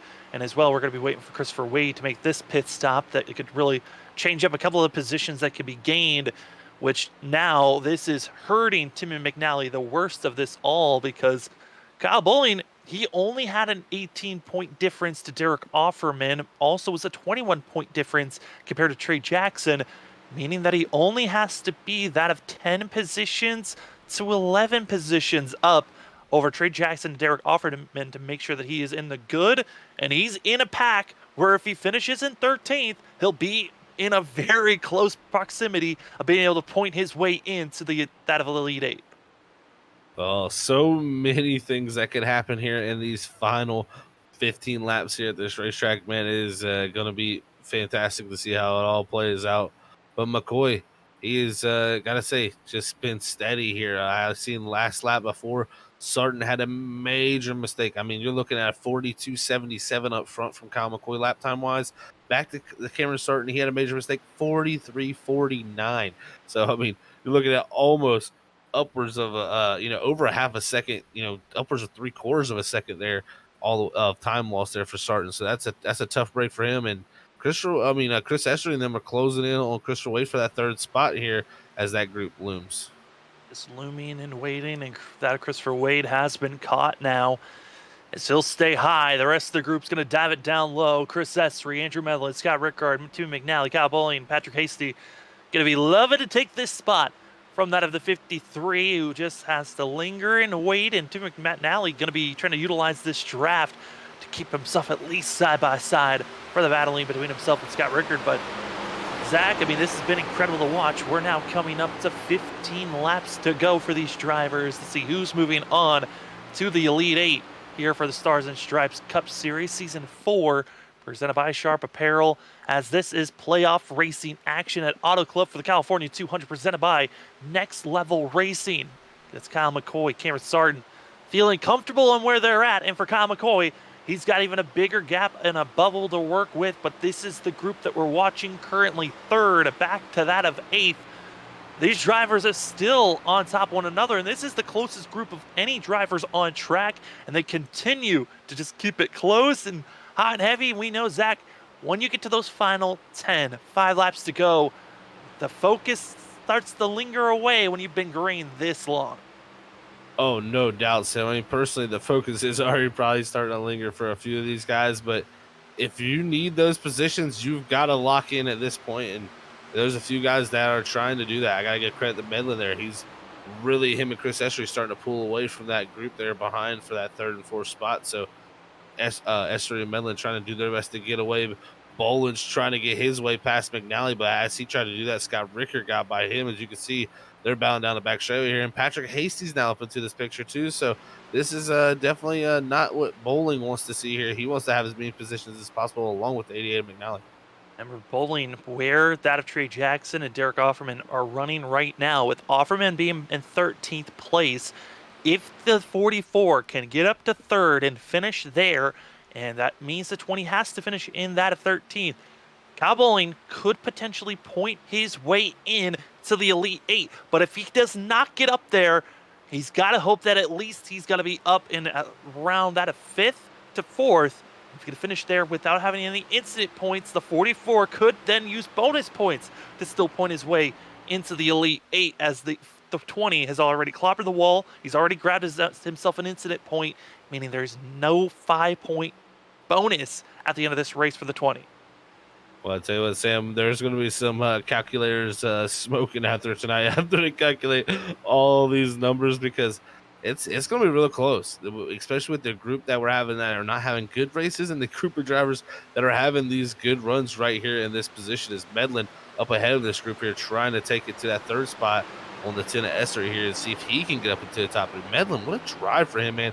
Completely green here tonight, and he's driven himself up from that 19th starter position up to third here possibly now, along with Chris Esser. They've kind of been together, and Scott Rickard. So, I mean, it's a whole group of drivers who've driven through the field. All three really underwhelming in qualifying, but you knew they had the race pace. At some point, it was going to click. It honestly did immediately. They climbed their way through this field. They've solidified that being in the top 5 currently. But they've got to be careful, because here comes the 44, 88, as well as the 9. They're starting to poke their nose in this group as Scott Rickard ducks it low, trying to make the pass here on Chris Essery. The laps are ticking away. 11 laps to go. 10 when we see Kyle McCoy cross the line again. And this is crunch time. Who makes the gutsy move? Who throws this race away? And everyone knows you want to be in the Elite 8, still racing for a championship. Well, man, these moves are going to get a little bit more, I think, exaggerated here, as you're seeing McNally here trying to get by the 05 of Rickard. And he knows he is desperate. He knows he needs anything to get here, and he possibly knows it might take even a win. So we'll see what he has to do here to battle for this position. But he's got Bolin along with him, but Medlin was the big loser in all this. He's dropped back, and now Hasty going to be trying to take his position. And now Christopher Wade having to come into pit row. This is now going to be putting that of Andrew Medlin in a must finish in third mentality here. It will not be finishing in third and he'll point his way in. He has to finish in third and hope that he's got enough bonus points to point his way in to the next round, unless the yellow comes out. Christopher Wade making his potentially final pit stop of the night. Same goes to Mike Lynch, as those drivers are going to be done with their pit stops, back out on track. 9 laps to go to go for these drivers, as it's Kyle McCoy leading the way, 3 seconds over Cameron Sarton. And Zach, I think that strategy call you were talking about of waiting for those tires for later on in the run, it's clicked. The 7 is on the gain. He is pulling away, making that lead even bigger. But it's this battling for third place that we continue to keep our eyes on. Yeah, this battling back here has been great, but yeah, that whole strategy of going longer, taking tires later, and having to get that gap back, especially when it's a 3-second gap after only one lap of difference on the tires, that's kind of demoralizing. And as a driver, you got to push hard, and you kind of see that gap start to close down, and you keep pushing, and then that gap starts to grow again as that longer run goes on, because that driver in front just doesn't have that pressure. He can drive kind of more smooth, just be a little bit easier on his tires, and it goes as long as you keep him out of that draft range at a second, you're good. So done a good job up front of the 7 of McCoy to do that to the 13 of Sarton. It looks like he may cruise here to a victory here with 8 to go if we can stay green. But this battle back here, it's got to keep everybody nervous. Lap car Dylan Glass now going to be in the mix of things here. He's got slightly fresher tires than the rest of the field here. Expected the 43 to really just utilize those tires and blow on by. And right now he's going to go down low and going to make a couple of passes, which is going to shuffle up this group. Again, 7 laps to go for these drivers' mentality. But Zach, 7 laps for these drivers, each lap 2 miles in length. Yes, you're flying into these corners going, anywhere from 180 to 189 miles per hour into the corners, but is still, each lap feels so long that they're running, knowing that they also have to be trying to go for each and every pass possible. No doubt, Sam. And the one thing that's kind of scaring me here with Dylan Glass is it seems like he's majorly down on straightaway speed. So you'll see here through the corners, he'll fly past this group here, right up, probably alongside almost even Chris Essery. But when they get on the straightaway, he's probably going to drop back almost all the way to Timmy McNally with just due to straightaway speed. So this is kind of a endless cycle here, and these drivers around him are going to probably, want to be making moves here soon. So it's going to be tough with him right there on the bottom. One's just waiting and lingering. You don't want to see that either of a driver blinking in front of you. But for right now, Chris Essery feeling comfortable. He came in 3rd in points, running 3rd on track. Feels good for the 10. What a turnaround one season can make, as Chris Essery came in, had a bunch of fan favorites calling for the 10 to run well last season. The Xfinity car just did not have the luck, nor really the runs successful for the 10 to be up front running, but some fantastic runs in qualifying, some great consistent finishes. Chris Essery now 3rd in points, running 3rd here tonight, and looking like a pretty good contender to watch out for. Same goes to Scott Rickard in 4th. The question is, who will be the drivers that could try to bump out the 4 drivers that have been on top and the favorites for a majority of the season? Yeah, I'd say that's definitely the way it's looking here with 5 to go in this round of 12 as we head off to the round of 8 next week at Dover.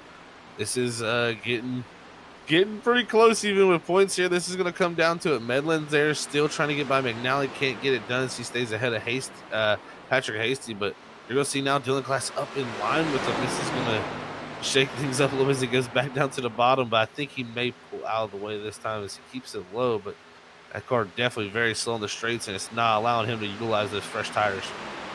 No, not at all. And this is kind of going to frustrate a bunch of these drivers. He's going to be slow and just ducking out of it, letting the drivers race it out. A very class act move for the 42 of Dylan Glass.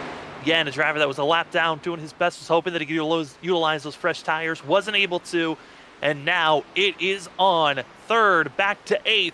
There's no more lap traffic in between them. It is all go time. 4 laps to go. Coming to 3 when that Kyle McCoy comes across the line.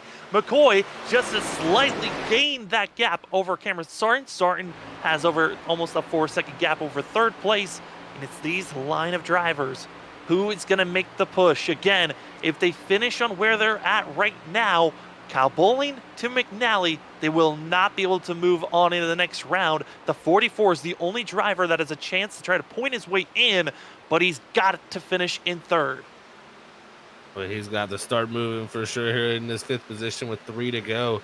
He is going to have to try to make something happen. And he's got a teammate, Scott Rickard, up ahead of him. Maybe that will be a little bit of an easier pass, but we'll see here as he looks going down the back straightaway. Can't make nothing happen there as they head to 3. But they're going to be coming to 2 to go this time. Can Bolin get it done? Will the other bonus points come into factor? We'll have to see. But man, oh man, it's getting down to the end of this round here, Sam. This has been a fantastic start to the playoffs. But next week at Dover, it's going to get even more exciting.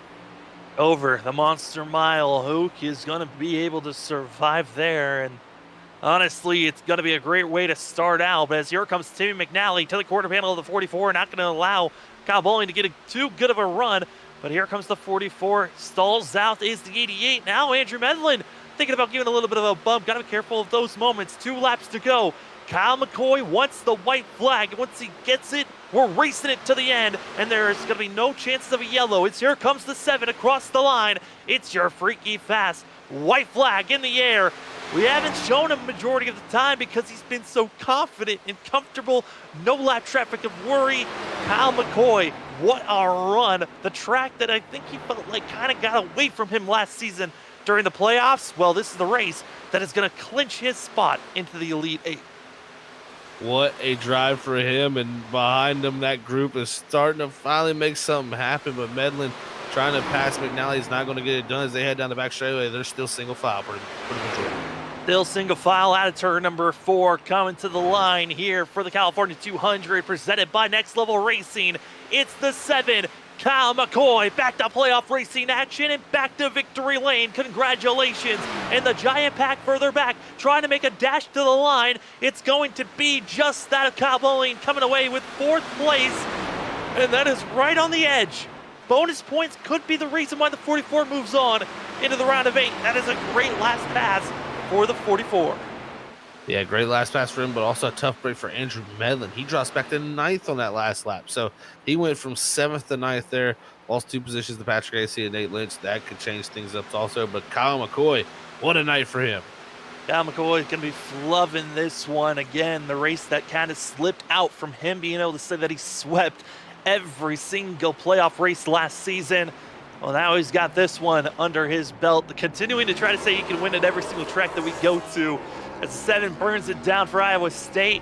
What a great run for himself. We're going to step aside. When we come back, we're going to be talking to our winner, Kyle McCoy, as well as 2nd place Cameron Sartin and Chris Essery in the 10. Congratulations again to the 7.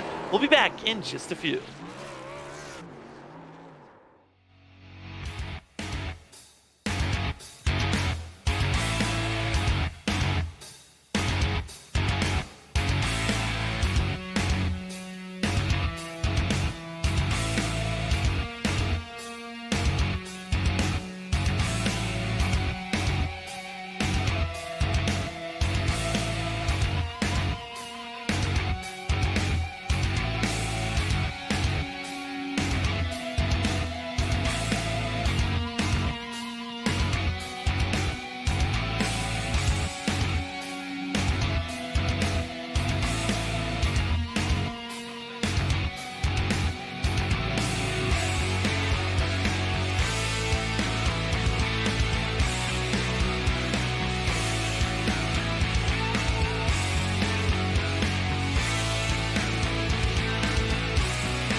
And we are back here, ladies and gentlemen, as we've had a fantastic race here tonight at Auto Club here for the Stars and Stripes Racing League. We're going to have to talk to our top 3 finishers here tonight as we got the 10 of Chris Essery here, our 3rd place finisher here after another strong run here in the round of 12 to move himself on to the round of 8. Hey, Chris, it's Zach up in the booth. You got a copy, man? Yeah, I got a copy. Well, another great run, Chris, here, man, in the round of 12. This is going to push you on into the round of 8, man. How does that feel to come out here at Auto Club, especially after, qualifying back in 20th, man? You had to fight your way through the field in a completely green race. Oh, yeah, it feels awesome. It's a big relief because this track, with the way the draft is, it could have been anything could have happened. But, yeah, I'm fought through and was able to hold on to 3rd.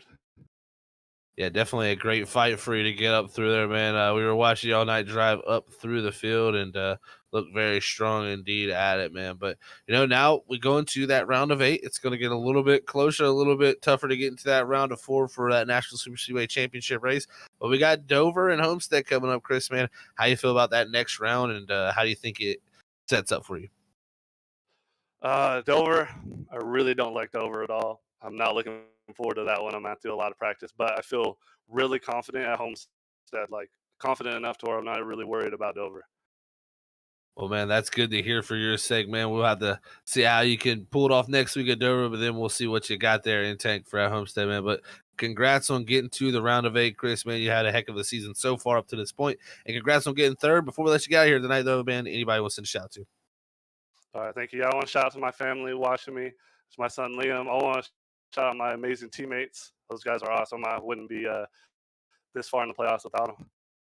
Awesome stuff, Chris, man. Well, thank you very much, man, for bringing it home in third position tonight so we can have a talk with you, and hopefully we'll be chatting to you in the next round. Yes, sir. Thank you, guys. All right, everybody. That was your third place driver here tonight, the Tin Machine, Chris Assery. What a season he's had, man. I'm telling you, very, very impressive. And I tell you what, he's come in this Cup Series and definitely made up for the tough Xfinity Series he's had last season. And now his new teammate who came in here, the rookie sensation, I'd say, of the season, is Cameron Sarton, our second place finisher. Winner last week at Bristol, comes up one spot short. Let's talk to this 13 about how it got away here at Auto Club. Hey, Cameron, it's Zach up here in the booth. You got a copy, man? I got you. What's going on? Well, man, it's going good up here in the booth. Completely green race. Definitely a interesting one, how it played out there, man. You had to try for that 12th starting spot. So started, more in the mid-pack here tonight and was able to drive yourself right up into contention there after that first pit stop happened. And then from there, man, it was a battle between you and Kyle McCoy. Kind of take us through your night because it was definitely a battle for you guys. Yeah, it was interesting. I got on, ran some laps. I was like, I don't feel comfortable at all here. I was like, just give me a top 10 and get out of here. Terrible qualifying for, I guess, my standards. And all of a sudden, after like lap 15, I was like, oh, here I am in the top 3. I don't really know how I did it. But pit of Kyle there. And when we came out, we were, I think, a second half or two over Chris and them. And they were kind of being dum-dums and battling side by side, so they couldn't catch us. And I was just chilling behind Kyle there for a while, building a lead. And then we kind of played mind games with each other about who's going to pit early, and he got me a lap earlier. Tried to run him down, and then I completely missed turn 1 and 2 one lap, and it kind of cost me, and my right front was gone. But P2 here is not what I expected starting tonight, so I'm happy. So, again, two teammates in the top 3, so all in all, good. Yeah, definitely for sure, man. Also, both of you moving on to the round of 8 after your win at Bristol last week. Now we move on to Dover. That's going to be a tough track, but we also got Homestead there in that round of 8, and it's coming down to the final 4 after that, man. 2 races to decide who's going to fight for a championship. How do you think those final 2 races set up for you, Cameron? Well, we'll find out. When I've been confident, I haven't been great. When I haven't been confident, I've been pretty good. So it's kind of a back and forth here, but Homestead's pretty good. I like there. It's a fun track for sure for a mile and a half, and Dover's kind of hit or miss for me, so it's all about kind of saving that right front, which I am not good about doing there. So hopefully it turns out good, but getting those 9 extra bonus points, playoff points this round definitely gives me a little bit more of a cushion than I had. So hopefully that it pays off, as it seems pretty crucial with how tight the top 8 are for sure. No doubt, indeed, man. Those bonus points, I think, are going to come back to help you a lot, man. So definitely going to need those. But before we let you get out here, Cameron, and get prepared for the next round, anybody want to send a shout to, man? Yeah, shout out to the parentals, grandparents, wife, teammates again. 3 solid runs. Travis kind of figured out their end, so I wish he could have figured out a little earlier. But two top 3s again for our team, so it's good with me and Chris chatting with y'all every week. So it's means we did pretty good. So hopefully we continue the momentum in the last several weeks into Dover. And yeah, thank y'all again. Y'all are best. So we'll see y'all in a week. Well, we appreciate the kind words, Cameron, man. Congrats on the second here, and we'll catch you in Dover, man. Yeah, thanks, Zach. All right, everybody. That was your second place driver here tonight. Cameron starting in the 13. After his big winning at Bristol this week, he's happy to go to the second. You can hear it in his voice. He was definitely not expecting that, so surprised by that. But, hey, man, we'll see what he has in Dover and Homestead coming up for us here. But the man of the night, it's our defending series champion here. It's Kyle McCoy, 2-time champion, also trying to be 3-time possibly as he moves on to the round of 8. Let's hear from this number 7 Iowa State machine. Hey, Kyle McCoy, it's Zach up in the booth, man. You got a copy? Yes, sir. I got you guys. Well, buddy, I tell you what, fantastic run here tonight for you, man. Just another classic Kyle McCoy dominant performance, man. And you were able to capitalize here and get the win here tonight, man. I know a few times this season you've had some dominant performances that have got away. How does it feel to capitalize on a race here and really put your mark on it? Yeah, it's nice to finish one, right? Yeah, that was a whole 10 laps. I kept telling Brian I knew Freaky Fast was going to be jinxing me, talking about a caution in the last 20 laps, and I was like, don't do it. We just got to get to the end of here. So we made it finally, so it's nice, yeah. Yeah, good to see it get down to the end, man, without that caution come out to, spoil any race ending there for you, man. But I tell you what, a great way to end out this first round for you, man, as you head off into the round of 8. You're our defending series champion. This is, I mean, I've actually got to ask you this, you won every race last season in the playoffs except for Auto Club. So how's it feel to come back in the next season here and win at Auto Club, actually? So kind of get that monkey off the back. Yeah, it's kind of weird how that worked out, right? Yeah, check it off the list at least. I like this track. I like this and Michigan are really good for me, and I left one on the table earlier at Michigan this year, so it's nice to get one on this style because I feel like I've got this one figured out for the most part. But there's always guys that give you a run, and starting was right there on my tail the whole time tonight. So it's kind of a game of cat and mouse, and just just figuring out how to get ahead, and that's the point of racing, right? It was fun stuff. So Hey, man, it was fun for us to call up here. It was great action from us up here in the booth. But I tell you what, we got the round of 8, like I alluded to, man. You got Dover and Homestead. How do you feel about your chances going into those 2 races in this next round to possibly have a chance to go and get that 3rd championship? yeah, I like my shot. Dover's going to be really interesting because the championship race is at Nashville. So I mean, you don't want to look ahead, but at the same time, that those tracks are both concrete surfaces. They kind of feel the same with the car on top of the track a little more. So it's going to be interesting to see who's fast and who's not there. Won both those races last year. There's not a lot you can take from Xfinity to Cup, but there you do have the 750 package at least for Dover. So I'm excited about that one. Homestead in the Cup Series. I feel like I always burn my tires up, so I have to work at that one a little bit. But I found something there when we were there last year, so I'm hoping to be competitive. And then yeah, it's nice to get these playoff points because it just gives me a little bit more of a buffer to work with now going into this next round. So looking forward to it for sure. They're good tracks for me, but you never know. There's a lot of fast guys here this year, and anything can happen. So we just got to stay out of trouble, and hopefully things will fall our way. No doubt, man. Definitely competition is going to be very, very top-notch for sure coming down to this round of 8. Because that round of 12 was very close for a lot of guys there, too. So, man, it's going to be interesting to see if we can get down to that round of 4. Hopefully you're one of them, buddy. But before we let you get out here and celebrate this victory night, anybody you want to send a shout to? Shout out to the league. Yeah, I looked through the finishes, and it looks like it's going to be really, really tight in the points. So I was pretty glad I wasn't involved in that mess there. But yeah, shout out to these guys. I can't believe we didn't wreck. The first 30 laps were awesome, so that was a ton of fun. Shout out to my teammate Brian. I had a good run again tonight. Finished P13. He's continuing to put the hard work in, and we're figuring things out. So shout out to my teammates. Shout out to you guys in the booth for putting on a great broadcast, and shout out to the league. We're putting on good shows. It feels like, at least. So can't complain with that, and we'll see you next week. Yeah, man, no doubt indeed. It definitely was a good show tonight, man. And the best part about it is you were able to get the victory, man. So congrats on that, Kyle. We'll catch you at Dover next week, man, in that round of 8. Yes, sir. Thank you very much, boys. All right, everybody. That was your race winner here tonight at Auto Club for the Stars and Stripes Racing League. It was Kyle McCoy, our defending series champion, 2-time also champion at most point, as he won the ARCA and the Xfinity Series up to this point. He has been very, very tough to beat for sure, no doubt indeed. But it looks like we do have an official word on our standings in our round of 8.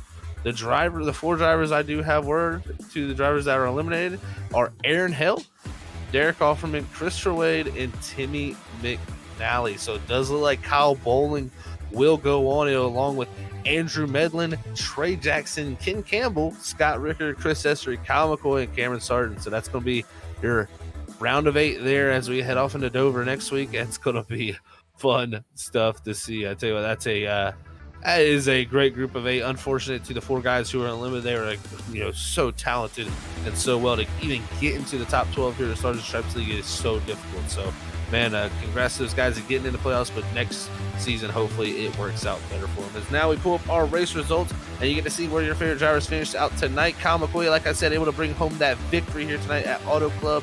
After last season, that was the only race he missed out on during the playoffs. Second goes to Cameron Sargent, our winner from last season. Last week. Third go to Chris Essery. Fourth is Kyle Bowling getting himself into that next round with that 4th place finish. Fifth go to Scott Rickard. 6th is Timmy McNally, just coming up short. there to move on to the next round. 7th is going to go to Patrick Hasty. 8th is going to be Nate Lynch. 9th is going to go to Andrew Medlin. And rounding out our Freaky Fast top 10 is Ken Campbell, as he'll be moving on also to that round of 8. But as we look to the rest of the field, definitely some notable names. And a few I got to note is definitely Derek Hoffman there with that 12th place finish, just coming up short after winning at Talladega to get himself into the round of 12. He came in here on the line tonight, and it looks like he'll get pushed back off that line by Kyle Bowling, who's going to move himself out of that zone into there. Hoffman back in 12th, not enough there for him to get himself in. Along with Christopher Way back in 18th. Man, just tough nights for a few of these guys. So, overall, it has been a great season for those drivers, but they'll have to come back at it next season to fight for the playoffs. But they got 3 races left to get it done, as we got 3 left here at Stars and Stripes. It's coming down to the end. We got the round of 8. We got 2 races left in there, and then the final one at Nashville Super Speedway. It's going to be a fun time here at Freaky Fast Broadcasting. But we just want to tell everybody thank you all for tuning in here tonight. If you haven't yet, please hit that thumbs up button if you enjoyed our broadcast. Also hit that subscribe button and hit that bell notification button beside the subscribe button so you're notified each and every time we go live. But we want to say thank you all for tuning in. We hope you have a blessed night, but stay freaky fast, as we always say.